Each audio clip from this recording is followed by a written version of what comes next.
প্রতিষ্ঠার মধ্যে থেকে আমাদের এই প্রধান উপদেষ্টা আব্দুল্লাহ রহমান সাহেব আমাদেরকে দিক নির্দেশনা দিয়েছেন।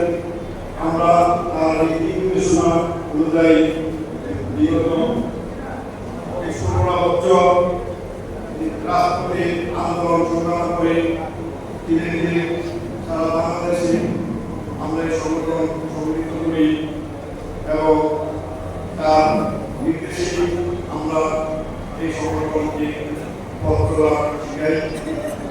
তো আমি আসলে বলতে পারবো না আমাদের সাহেবের আমার আমি একটু করি রহমান সাহেবের কথা বলে আসলে শেষ করা যাবে না।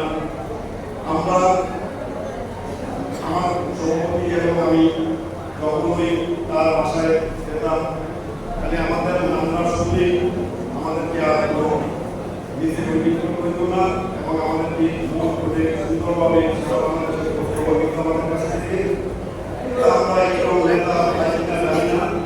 আমরা তার জন্য আপনার নামটা কামনা করি এবং তার জন্য দোয়া করি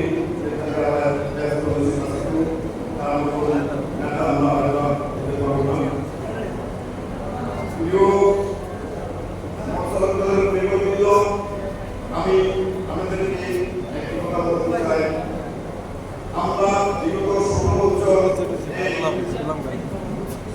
বিএনপি আন্দোলন সংগ্রামে সক্রিয় ভূমিকা পালন করছি এবং আমাদের অনেক নেতাকর্মী এই আন্দোলন সংগ্রামে আমরা অনেক কষ্ট এবং অনেক ত্যাগ স্বীকার করে আজকে এই পর্যায়ে তো আমরা সবাই ঐক্যবদ্ধ আছি ইনশাআল্লাহ এবং রাজপথ সংগঠনের সাথে এবং দলের সাথে এবং ভূমিকের সাথে আপনারা আমাদের সাথে বিগত ১৬ বছর ছিলেন এবং এখনো আমরা এই বর্তমানে রাজপথে আছি এবং আগামীতে দলের যে সিদ্ধান্ত নেবে সিদ্ধান্ত মোতাবেক আমরা ইনশাআল্লাহ আমাদের এই সংগঠন নিয়ে আমাদের এই সংগঠনের নেতৃত্ব নিয়ে আমরা চাপিয়ে বেড়াবো। আমরা সবাইকে